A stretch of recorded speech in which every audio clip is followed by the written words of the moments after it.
एक दिन हनुमान जी मिट्टी से एक छोटा सा घर बना रहे थे। अभी एक राक्षस वहां आया और बोला, ये कैसा घर है, मैं तो इससे भी अच्छा घर बना सकता हूँ। अगले दिन राक्षस ने हनुमान जी को चुनौती दी और मुकाबला तय हुआ। सबसे पहले राक्षस ने एक बहुत ही सुंदर घर बनाकर दिखाया। उसके साथ ही बोले, इस बार तो जीत हमारी ही होगी। फिर हनुमान जी ने सोने का एक छोटा सा घर बनाया। ये देखकर देवता बोले, सच्चा धर्म ही जीतेगा। अब फैसला आपके हाथ में है। राक्षस को जिताने वाले कमेंट करें और हनुमान जी को जिताने वाले लाइक और सब्सक्राइब करें। एक महिला ट्रेन से सफर कर रही होती है। वह ठंडा ठंडा नारियल पानी पीती है और पीने के बाद नारियल को यूं ही रेगिस्तान में फेंक देती है। तपती रेत, चारों तरफ सन्नाटा। तभी दूर से एक भूखा प्यासा शेर का छोटा बच्चा आता है। वह नारियल को देखता है, इसे खाने की कोशिश करता है, समझ नहीं पाता कि इसे कैसे खाए। वह उदास होकर बैठ जाता है। तभी ट्रेन में बैठी वही महिला उसे देख लेती है और तुरंत ट्रेन से उतरकर उसके पास पहुँचती है। वह प्यार से उसे पानी पिलाती है और बचा हुआ पानी उस नारियल पर डाल देती है। जैसे ही पानी गिरता है वहीं एक छोटा सा पौधा उग आता है। अगले ही दिन वह पौधा एक बड़ा सा नारियल का पेड़ बन जाता है। अब शेर का बच्चा रोज नारियल खाता है और मीठा पानी पीता है, फिर भी वो उदास रहता है क्योंकि अभी तक किसी ने इस वीडियो को लाइक और सब्सक्राइब नहीं किया।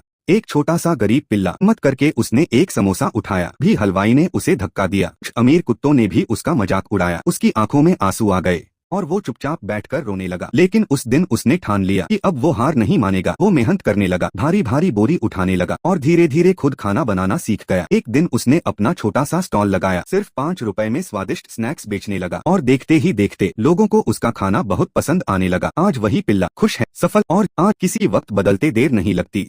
यह गाय दादी के लिए रोज ढेर सारा दूध देती थी। दादी हर रोज गाय के दूध से बहुत सारा मक्खन बनाया करती थी। फिर दादी उस मक्खन को बाजार में बेचने जाती थी। बाजार में दादी का मक्खन बहुत जल्दी बिक जाता था क्योंकि लोगों को दादी का मक्खन बहुत पसंद आता था। दादी के पास धीरे धीरे बहुत सारे पैसे इकट्ठा हो गए। फिर दादी ने सोचा, क्यों न इन्हीं पैसों से एक मक्खन की दुकान खोली जाए और दादी ने एक मक्खन की दुकान खोल ली। दादी की दुकान पर लोगों की भीड़ लगी रहती थी। एक दिन दादी अपनी दुकान पर कुछ खाने के लिए बना रही थी। तभी अचानक गैस फट जाती है और दादी की मौत हो जाती है। अब गाय अकेली रह जाती है और रोने लगती है कि किसी ने लाइक और सब्सक्राइब नहीं किया। दादी को एक घर बनाना होता है। भी दादी जंगल से लकड़ियां काटने आती है। एक कबूतर अपनी पीठ पर लकड़ियां रखकर दादी की मदद करता है। दादी और कबूतर घर बनाने लगते हैं। धीरे धीरे दोनों मिलकर एक बहुत ही सुंदर सा घर बनाते हैं और खुशी खुशी उसमें रहने लगते हैं। लेकिन एक दिन दादी और कबूतर बाजार में सब्जियां लेने जाते हैं। तभी उसी दिन एक बस तेज रफ्तार से आती है और घर को उखाड़ देती है। जब दादी बाजार से घर वापस आती है तो दादी घर को देखकर रोने लगती है